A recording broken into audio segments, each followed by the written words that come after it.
Hello விவசாயம். நம்ம இந்தியாவை பத்தி எல்லாருக்குமே தெரியும், மிகப்பெரிய ஒரு நாடு தான் நம்ம இந்தியா. அதுவும் 130 கோடி மக்கள் நிறைஞ்ச ஒரு மிகப்பெரிய நாடு தான் நம்ம இந்தியா. அதுலயும் முக்கியமா பாத்தீங்கன்னா குழந்தை பராமரிப்புன்னு பாத்தீங்கன்னா இந்தியாவிலேயே சென்னையில் தான் மிகவும் அதிகமா குழந்தை பராமரிப்புக்காக வேலையாட்கள் வச்சிருக்காங்க. பேபி கேருக்காக நிறைய, அதாவது 50 வயசுக்கு மேல உள்ளவங்களும் அதே போல கல்லூரி படிக்கிறவங்க பகுதி நேர வேலையாவும் இந்த வேலையை பண்ணிட்டு இருக்காங்க. அதுல நடந்த ஒரு அதிர்ச்சியான சம்பவத்தை தான் இந்த வீடியோல பார்ப்போம். பொதுவா பார்த்தோம்னா கடந்த 2015ஆம் ஆண்டுல வெறும் 6% பேர் தான் பேபி கேர், அதாவது குழந்தை பராமரிப்பாளர் வச்சு வேலை செஞ்சிட்டு இருந்தாங்க. ஆனா தற்போது 2025ல இந்த 10 வருஷத்துக்குள்ள 67% தற்போது குழந்தை பராமரிப்புக்கு பேபி கேருக்காக ஆளு வச்சு வேலை செஞ்சிட்டு இருக்காங்க, குழந்தைகளை பாத்துக்கிறதுக்கு. அதுக்கு முக்கிய காரணம் என்ன பாத்தீங்கன்னா, அதாவது ஹஸ்பண்ட் அண்ட் ஒய்ஃப், அதாவது கணவன் மனைவி 2 பேருமே வேலைக்கு போறதுதான். முக்கியமா முன்ன மாதிரி அவங்க கணவன் மனைவி வீட்டுல வேற யாருமே இருக்க மாட்டாங்க. தாத்தா பாட்டி எல்லாமே அவங்களோட கிராமத்துல இருப்பாங்க. ஏன்னா கிராமத்துல உள்ளவங்க மேக்சிமம் சிட்டில அந்த அளவுக்கு ரொம்ப நாள் வாழ முடியாது. அதனால அங்க ஹஸ்பண்ட் ஒய்ஃப் தான் 2 பேரும் மட்டும் தனியா இருந்திருப்பாங்க. அவங்களுக்கு குழந்தை இருந்ததுன்னா அந்த குழந்தை கேர் பண்றது யாரும் ஆள் இருக்காது. அதுக்கு தான் பேபி கேருக்குன்னு தனியா ஆள் வச்சு அவங்க கேர் பண்றாங்க, குழந்தைகள் கேர் பண்றாங்க. இதுவரையிலும் 67% பேர் இப்ப பேபி கேருக்காக குழந்தை பராமரிப்பை இப்ப ஆள் வச்சு செஞ்சுட்டு இருக்காங்க. அது மட்டும் இல்லாம இன்னும் 2030 100% எல்லாருமே ஆட்களை வச்சுதான் பேபி கேர் பண்ணுவாங்க அப்படின்னு எல்லாரும் சொல்லிக்கிறாங்க. சரி, அதெல்லாம் தாண்டி இந்த ஒரு அதிர்ச்சியான சம்பவம் என்ன நடந்ததுன்னா, சென்னையில பல்லவி ஜெகநாத் தம்பதிக்கு ஒரு மகன் பிறகுறான். அவன் பேரு அர்ஜுன். இப்ப அவங்க 2 பேருமே வேலைக்கு போறவங்க. இப்ப வேலைக்கு போயிட்டு அவங்க வீட்டுக்கு வருவாங்க. ஆனாலும் அந்த நேரத்துல குழந்தைய பாத்துக்கிறதுக்கு யாரும் ஆள் இல்ல. கொஞ்ச நாளைக்கு அவங்களோட அம்மா, அதாவது பல்லவியோட அம்மா கொஞ்ச நாளைக்கு பார்த்தாங்க. கொஞ்ச நாளைக்கு ஜெகநாதனோட அம்மா பாக்குறாங்க. ஆனாலும் அவங்க ஊருக்கு அவங்க போயிடுறாங்க. ஏன்னா அவங்களுக்கு வழக்காட்டுல வேலை இருக்கு, அவங்களோட சொந்த ஊர்ல வேலை இருக்கு அப்படின்றதால அவங்க போயிடுறாங்க. இப்ப அர்ஜுனை கேர் பண்றதுக்கு யாரும் இல்ல. இந்த இடத்துல தான் குழந்தை பராமரிப்புக்கு ஆள் தேவை அப்படின்னு இவங்க ஆன்லைன் மூலமா அப்ளை பண்றாங்க. இந்த இடத்துல தான் அனன்யான்னு ஒரு பொண்ணு. அனன்யா உத்தரப்பிரதேச மாநிலத்தை சேர்ந்தவங்க. அவங்க நம்ம தமிழ்நாட்டுக்கு 10 வருஷம் ஆகுது. 10 வருஷம் அவங்க அப்பா அம்மா எல்லாமே இங்கதான் வந்துருக்காங்க. அவங்க அப்பா ஒரு செக்யூரிட்டி வேலை செஞ்சுட்டு இருக்காரு. இப்ப அனன்யா அந்த விளம்பரத்தை பாக்குறாங்க. இணையதள விளம்பரத்தை பாக்குறோம்னே சரி ஓகே, இந்த வேலைக்கு நம்ம அப்ளை பண்ணலாம் அப்படின்னு.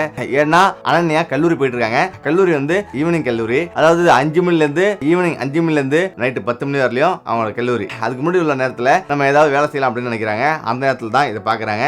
சம்பளம் 5000 இருந்து 50,000 வரையிலும் சம்பளம் போட்டுருக்காங்க. நேரடியாக தொடர்பு கொள்றாங்க. பல்லவிட்டையும் ஜெகநாதத்தையும் பேசுறாங்க. எனக்கு ஏற்கனவே 1 வருஷம் குழந்தை பராமரிப்பு வேலை செஞ்சு அனுபவம் இருக்கு, அதனால எனக்கு ஒன்றும் பிரச்சனை இல்லை, நான் செய்வேன் அப்படின்னு சொல்றாங்க. அதனால 14,000 சம்பளத்துக்கு அப்படின்னு பேசி அந்த பொண்ணை வேலைக்கு அமுத்துறாங்க. அதாவது காலைல 8 மணிக்கு 5 மணிக்கு போகணும்னு சொல்றாங்க. அதே போல குளிப்பாட்டுறது, சாப்பாடு கொடுக்கறது, பாத்துக்கிறது அப்படின்ட்டு அனைத்து வேலையுமே செய்யறது தான் வேலை அப்படின்னு அவங்களும் சொல்றாங்க. இப்போ ஓகே அப்படின்ட்டு அவங்களும் வேலை செஞ்சுட்டு இருக்காங்க. இப்ப தினந்தோறும் இப்படியே போயிட்டு இருக்கு. அவங்க 2 பேருக்கும் எந்த ஒரு டென்ஷன் இல்லாம அவங்களோட வேலையை பாக்குறாங்க. ஏன்னா அவங்க ஐடி ஜாப் பாக்குறாங்க, ஒருத்தவங்க ஒரு பிசினஸ் பண்றாங்க. அவங்க வேலையில மும்மரமா கவனிச்சிட்டு இருக்காங்க. இப்ப குழந்தை பார்க்கறதுக்கு ரொம்ப கேர் பண்ணணுன்ற அவசியம் இல்லை, ஏன்னா ஆள் போட்டாச்சு. அதனால கொஞ்சம் ரிலாக்ஸாவே இருக்காங்க. இப்படியே நாட்கள் ஓடிட்டு இருக்கு. இப்ப அனன்யாவுக்கு தேவையான படிப்பு செலவுல இருந்து உணவு செலவு, துணிமணி செலவு அப்படின்னு எல்லா செலவுமே இவங்களே கவனிச்சுக்கிறாங்க.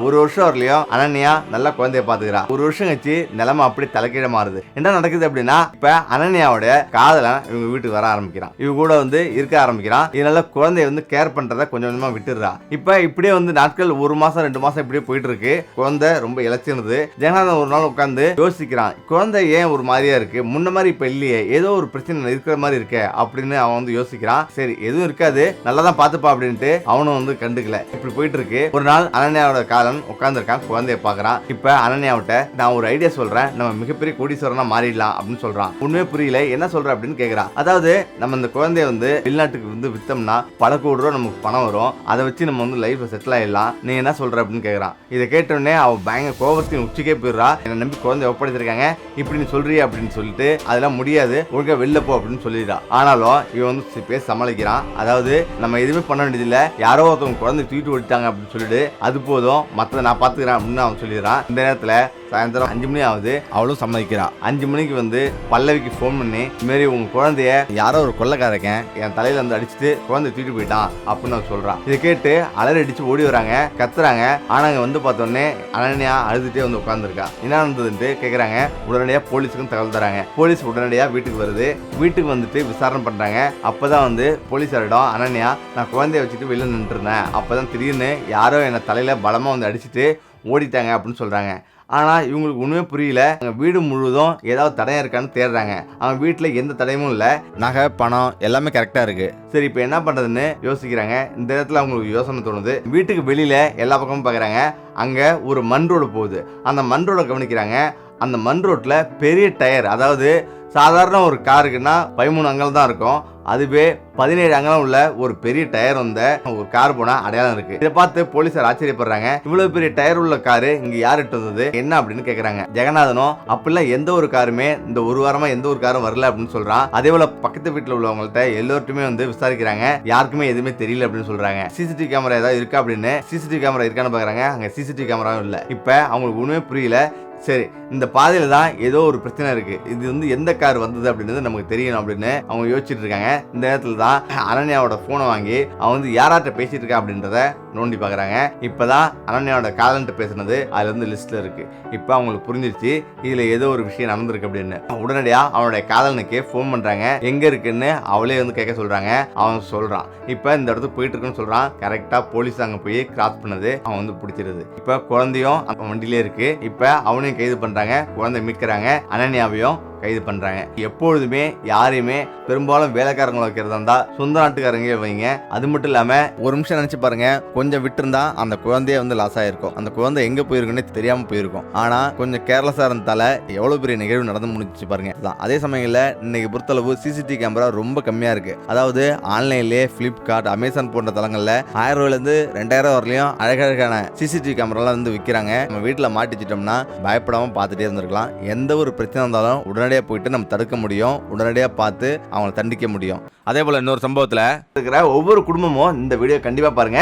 ஏன்னா உங்களுடைய குழந்தை பக்கத்து வீட்டுல போய் விளையாடுறாங்க போறாங்க அப்படின்னா எவ்வளவு பெரிய பிரச்சனைகள் எல்லாம் சந்திக்கிற மாதிரி இருக்கும். அந்த பிரச்சனைகள் எந்த மாதிரி தீர்வு கிடைக்கும் அப்படின்றதான் இந்த வீடியோ பார்ப்போம். நம்ம சென்னை நகரம் மிகப்பெரிய ஒரு நகரம், எல்லாருமே தெரியும். பல மாநிலத்துக்காரரும் அங்க வாழ்ந்துட்டு இருக்காங்க. அதே நேரத்துல அங்க ஒரு குடும்பம் இருக்குது. அந்த ஒரு குடும்பத்துல பிரணவ் சவிதான்ற 2 பேர் வந்திருக்காங்க. 2 பேத்துக்கும் ஒரு மகன் வந்திருக்காங்க. அவன் பேர் சந்து. அவன் மகனுக்கு 10 வயசு தான் ஆகும். அவன் ஸ்கூல் அனுப்பிட்டு போயிட்டு இருக்காங்க. ஆனா இப்ப இந்த ஹஸ்பண்ட் அண்ட் ஒய்ஃப் 2 பேரும் வேலைக்கு போயிட்டு இருக்காங்க. பிரணவ் தனியார் துறையில வேலை செஞ்சுட்டு இருக்காரு. சந்து ஒரு ஐடி கம்பெனில வேலை செஞ்சிருக்காங்க. அவங்களுக்கு நேரம் போறல. எப்போதுமே சந்து அவன் ஸ்கூலுக்கு போயிட்டு வெயிட் பண்ணுவான். 5 மணிக்கு வந்துருவான். 5 மணில இருந்து 6 மணி வரையிலும் வெயிட் பண்ணுவான். 6 மணிக்கு மேலதான் அவங்க அம்மா அப்பா அழைச்சிட்டு அதுக்கப்புறம் வீட்டுக்கு போவாங்க. அது வரலையும் அவன் வெளியில விளையாடுவான். இப்படி நாட்கள் போயிட்டு இருக்கு. என்ன பண்றது, வேற வழி இல்லையே அப்படின்ட்டு இருக்குது. இந்த நேரத்துல தான் அவங்க வீட்டுக்கு பக்கத்து வீட்லயே ஒரு வீடு சும்மாவே இருக்கு. கடந்த 6 மாத காலமா அந்த வீடு சும்மாவே பூட்டி தான் இருக்கு. இப்ப அங்கதான் ஜார்க்கண்ட் மாநிலத்தை சேர்ந்த ஒருத்தர் ஒரு 28 வயதான ஒரு இளைஞர் அங்க வராரு.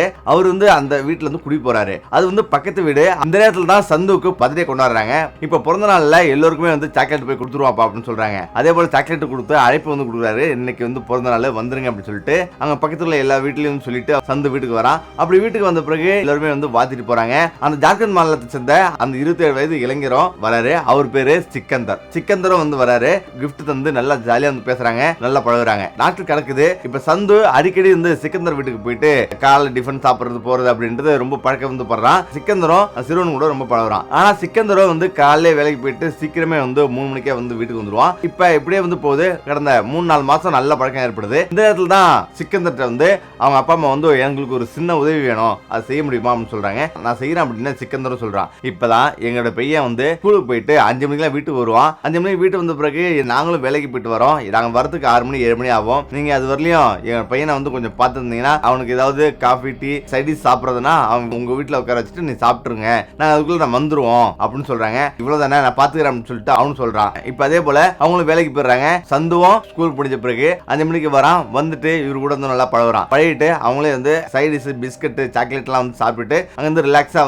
சிக்கந்தர் கூட விளையாண்டு இருக்கான். இப்படி சில நாட்கள் போகுது. ஆனா இதே நேரத்துல அவங்க அப்பா அம்மா 2 பேரும் என்ன பண்றாங்கன்னா அவங்க வேலையை முடிச்சுட்டு சில நேரத்துல ரிலாக்ஸா போறாங்க. அதாவது நம்ம வீட்டுல பாத்துக்கிறதுக்கு ஆள் இருக்குல்ல, நம்ம கொஞ்சம் ரிலாக்ஸா போ அப்படின்ட்டு டீ காஃபி எல்லாம் குடிச்சிட்டு 8 மணி 9 மணி ஆகுது. இப்படி ஒரு மாதம் கிடக்குது. அதுக்கு பிறகு அவங்க சினிமா பீச் அப்படின்ற மாதிரி ஃப்ரீயா சுத்த ஆரம்பிக்கிறாங்க. இப்ப திடீர்னு ஒரு நாள் சினிமா பார்த்துட்டு வீட்டுக்கு வராங்க. வீட்டுக்கு வந்துட்டு சிக்கந்தர்ட்ட எங்க சந்து அப்படின்னு கேக்குறாங்க. அவனும் அதிர்ச்சி ஆகுறான். என்ன சந்துவா, நீங்க எதுவுமே சொல்லலையே, சந்துவ நான் இன்னைக்கு பாக்கலையே, நான் உங்க கூட இருக்கான்னு நான் நினைச்சிருந்தேனே அப்படின்னு ஒரு அதிர்ச்சியான தகவல் அவங்கள்ட்ட தெரிவிக்கிறான். கேட்டு உடனே அதிர்ச்சி அடைஞ்சுறாங்க.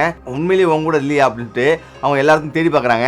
ஆனா எங்கேயுமே எங்கேயுமே இல்ல. இந்த இடத்துல என்ன பண்றாங்கன்னா உடனடியாக போலீஸ் ஸ்டேஷன் போறாங்க. போலீஸ் ஸ்டேஷன் போன பிறகு அங்க ஃபுல்லா விசாரிக்கிறாங்க. அவங்களுடைய ஆசிரியர்கள்லாம் உடனே போனை வாங்கி அவங்க வந்து எத்தனை மணிக்கு வந்து போனா, எத்தனை மணிக்கு அந்த பையன் அங்கிருந்து கிளம்பணும் அப்படின்னு சொல்றாங்க. அந்த ஸ்கூல்ல இருந்து கரெக்டா 4:50 பஸ் வந்து ஏறிட்டான். ஆனா அங்கிருந்து 200 மீட்டர் தாண்டி தான் அவங்களோட வீடு. இப்ப அங்க வந்து இறங்கிடுறான். அங்கிருந்து இறங்கி ஒரு 10 மீட்டர் தான் வந்து அவங்க வீடு. அங்க வீடு போற வழியில என்ன நடந்தது அப்படின்றத அங்க போய் போலீசார் வந்து விசாரிக்கிறாங்க. அங்க ஒரு பெட்டி கடை இருக்கு. அந்த பெட்டி கடையில அந்த பையன் வந்தா, அந்த பையன் வந்துட்டு ஒரு சாக்லேட் வாங்கினா, கிரீன் கலர் சாக்லேட் வாங்கினா, அதே போல ஒரே பிஸ்கட் வாங்கினா அப்படின்னு சொல்றாங்க. அவன் திரும்ப வாங்கிட்டு உடனே போயிட்டான்னு சொல்றாங்க. அவங்களும் வந்து வேற வழி இல்லாம தேடுறாங்க. இப்ப கடைசியா வந்து சிக்கந்தர் வந்து போறாங்க. சிக்கந்தர் வந்து விசாரணை பண்றாங்க. சிக்கந்தர் சொல்லும் போது நான் இன்னைக்கு வந்து 5 மணிக்கு தான் நான் வேலைக்கு போனேன், நான் இங்க இல்ல, எனக்கு அதனால என்ன நடந்ததுன்னு தெரியாது அப்படின்னு சொல்றான். போலீசாருக்கு ஒரே குழப்பம், என்ன பண்ண தெரியல. இரவு 10-11 மணி ஆகுது, ஒரு போன் கால் வருது. அதாவது பிரணவுக்கு ஒரு போன் கால் வருது. அதுல உடனடியா 10 லட்சம் ரூபாய் எங்களுக்கு வேணும், உடனே கொண்டு வந்து கொடுத்தா உங்க பையன் உயிரோட கிடைப்பான் அப்படின்னு சொல்றாங்க. உடனே இவங்களும் அதிர்ச்சி ஆகுறாங்க. என்ன சொல்றீங்க, எங்க இருக்கீங்க, யாரு நீங்க அப்படின்னு கேக்குறாங்க. எதுவுமே சொல்லாம போனை கட் பண்ணிடுறாங்க. அதாவது இடத்த மட்டும் சொல்லிட்டு போனை கட் பண்ணிடுறாங்க. உடனே இவருக்கு வந்து எதுவுமே புரியல. ஆனா போலீசார்ட்ட வந்து இன்ஃபார்ம் பண்ணிட்டு அவங்க அந்த இடத்துக்கு போறாங்க. ஆனா அங்க போன பிறகு கொஞ்ச நேரம் கழிச்சு திரும்பவும் போன் வருது. போலீசார் வந்து அழைச்சிட்டு வந்தீங்கன்னா அடுத்த 10 நிமிஷத்துல கண்டிப்பா உங்க மகன் வந்து இருக்க மாட்டான், போலீஸோட வந்து வரீங்க, அது மாதிரி வராதீங்க அப்படின்னு சொல்றான். பயம் அதிகமாயிடுச்சு. சரி வேற வழி இல்லாம போலீஸ் அழைக்காம ஒரு பொட்டியை எடுத்துட்டு பணத்தை எடுத்துட்டு சொன்ன இடத்துக்கு போறான். சொன்ன இடத்துக்கு போன பிறகு அங்க ஒரு சின்ன சந்தேகமாவது, ஏன்னா அங்கேயும் ஆள் இல்ல. இந்த நேரத்தில் தான் போலீசாருக்கு எங்க இருந்து போன் வந்தது அப்படின்றத அவங்க வந்து கேக்குறாங்க. திரும்பவும் உங்களை சுத்தி போலீஸ் வந்துட்டு இருக்கு அப்படின்னு சொல்லிட்டு உங்க மகன் உயிரோட வேணுமா வேணாமா இன்னைக்கு நைட்டுக்குள்ள நீங்க வந்து உறுதியா சொல்லிங்க அப்படின்னு சொல்லிட்டு அவன் வந்து போனை கட் பண்ணிடுறான். இப்ப அவங்களுக்கு ஒண்ணுமே புரியல, அழுதுகிட்டே வீட்டுக்கு வராங்க. ஆனா அழுதுகிட்டே வீட்டுக்கு வந்த பிறகு அங்க ஒரு விஷயம் அப்பதான் புரியுது. அதாவது போலீசார் எல்லாமே வந்து கணக்கு போடுறாங்க. இந்த நேரத்தில் தான் இப்ப சிக்கந்தர் வீட்டுக்கு நேரா வராங்க. சிக்கந்தரை இன்னொரு ட்ரிப் வந்து விசாரிக்கிறாங்க. அதாவது நீங்க வந்து எத்தனை மணிக்கு வந்து வேலைக்கு போன அப்படின்னு கேக்குறாங்க. 5 மணிக்கு தான் வேலைக்கு போன அப்படின்னு சொல்றான். அவங்க வீட்டுல ஓரியோ பிஸ்கட், மில்க், சிப்ஸ் எல்லாமே அப்படி அப்படியே இருக்கு. இதெல்லாம் வந்து ஏன் அப்படி அப்படியே இருக்கு அப்படின்னு கேக்குறாங்க. இதெல்லாம் நான் எப்போதும் சாப்பிடுவேன், அதனால நான் வச்சிருக்கேன் அப்படின்னு சொல்றான். அதே போல அந்த பையன் வாங்கிட்டு வந்தால சாக்லேட், அந்த சாக்லேட் அங்க இருந்து இருக்குது. இந்த சாக்லேட் பேப்பர் அங்க கிடக்கு. இந்த பேப்பர் இருந்து இருக்குது, இந்த சாக்லேட் யார் சாப்பிட்டது அப்படின்னு கேக்குறாங்க. இந்த நேரத்துல போலீசார் வழியில வந்து விசாரிக்க ஆரம்பிக்கிறாங்க. அனைத்து உண்மையும் அவன் சொல்ல ஆரம்பிக்கிறான். அதாவது எனக்கு 15,000 தான் சம்பளம், எனக்கு வந்து சம்பளம் போதில்லை, அதனால வந்து இவங்க கூட பழகினேன், இவங்க நல்ல ஒரு பணக்காரங்க மாதிரி எனக்கு தெரிஞ்சுது. மாசம் 1 லட்சம் ரூபாய்க்கு மேல சம்பளம் வாங்குறாங்க, இவங்கள்ட்ட எப்படி இருந்தாலும் நல்லா வந்து காசு இருக்கும், நான் வந்து கறந்துடலாம் அப்படின்ட்டு தான் பையனை நான் தான் கடத்தி வச்சிருக்கேன் அப்படின்னு உண்மையை ஒத்துக்கிறான். பையன் அவனுடைய பாத்ரூம்ல வந்து வாயில டேப் போட்டு சேர்ல உட்கார வச்சிருக்கான். இப்போ உடனடியாக போலீஸ் போயிட்டு அந்த பையனை வந்து மிக்கிறாங்க. இப்ப சிக்கந்தரை உடனடியாக கைது பண்றாங்க. உண்மையிலேயே இதுல இருந்து உங்களுக்கு ஒரு விஷயம் புரிஞ்சிருக்கும், யாரை நம்பியும் கண்டிப்பா குழந்தைகளை வந்து விடாதீங்க. முக்கியம் வெளி மாநிலத்துக்காரங்க சுத்தமா நம்பவே நம்பாதீங்க. நம்மளை விட அக்கறையா உள்ளவங்க இந்த உலகத்துல யாருமே இருக்க மாட்டாங்க. எல்லாருமே ஏதோ ஒரு விதத்துல சுயநலமா வந்து இருப்பாங்க. அதனால எச்சரிக்கையா வந்திருக்கணும். இன்னைக்கு உள்ள அவசர காலங்களில் எல்லாருமே அப்படி அப்படி வந்து ஓடிக்கிட்டே இருக்கோம். ஏன்னா வேலை பளு அந்த அளவுக்கு இருக்கு. ஏன்னா இப்போ வந்து ஹஸ்பண்ட் ஒய்ஃப் 2 பேருமே வந்து கணவன் மனைவி 2 பேருமே வந்து வேலை செஞ்சுட்டு இருக்காங்க. எல்லாம் கரெக்ட் தான். இருந்தாலும் நம்ம பல விதங்களில் வந்து வேலைக்காரங்களை வச்சிருந்தாலும் பிள்ளைங்க மேலே நம்ம ஒரு கண் எப்போதுமே இருக்கணும். அப்படி இல்லை அப்படின்னா அதோடைய பாதிப்பு மிகப்பெரியதாக இருக்கும். ஏன்னா இன்னைக்கு இமெயில், இன்டர்நெட்டு, மீடியான்னு வந்திருக்கும் போது அதுலேயும் நிறைய பிள்ளைங்க எப்படி வந்து கெட்டு போகிறாங்க. அது மட்டும் இல்லாது எப்போதும் ஒரு கண்ணை குழந்தைங்க மேலே இருக்கணும். வேலைக்காரங்களை வச்சிருந்தாலும் நம்ம வீட்டில் சிசிடிவி கேமரா பொருத்தலாம். சிசிடிவி கேமரா வெறும் 1000 ரூபா இல்லைன்னா 2000 தான் வரும். அதே போல் ஒரு சிம் கார்டை வச்சு லிங்கும் வந்து நம்ம பசங்க பாக்கெட்டில் ஜிபிஎஸ் லிங்கும் நம்ம அனுப்பிடலாம். ஜிபிஎஸ் லிங்க் இருந்தால் நம்ம எங்கே வேணாலும் வந்து ட்ராக் பண்ணி நம்ம வந்து உடனடியாக வந்து கண்டுபிடிக்கலாம். அதனால கண்டிப்பாக வந்து மறக்காதீங்க. ஏன்னா இந்த மாதிரி அவசர காலங்களில் எல்லாரும் ஓடிட்டே இருக்கோம், நம்ம பிள்ளைங்களை மறந்து ஓடிட்டு இருக்கோம். அது மட்டும் கிடையாது, இன்னைக்கு பெரியவர்கள் எல்லாமே அவங்கவுங்களும் அவங்க ஊரில் வந்து இருப்பாங்க. ஒரு கிராமத்துலேருந்து ஒருத்தவங்க வந்து சிட்டியில் போய் வேலை செய்கிறாங்க. அப்படிங்கும்போது அவங்க கண்டிப்பாக அவங்க வந்து ஃபேமிலி எல்லாமே ஒன்னாவா தங்கி இருக்க முடியாது. அந்த அளவுக்கு செலவும் பயங்கரமா இருக்கும் சிட்டியில. அதனால தான் இன்னைக்கு சிட்டியில எல்லாருமே தனியா வந்து தங்குறாங்க.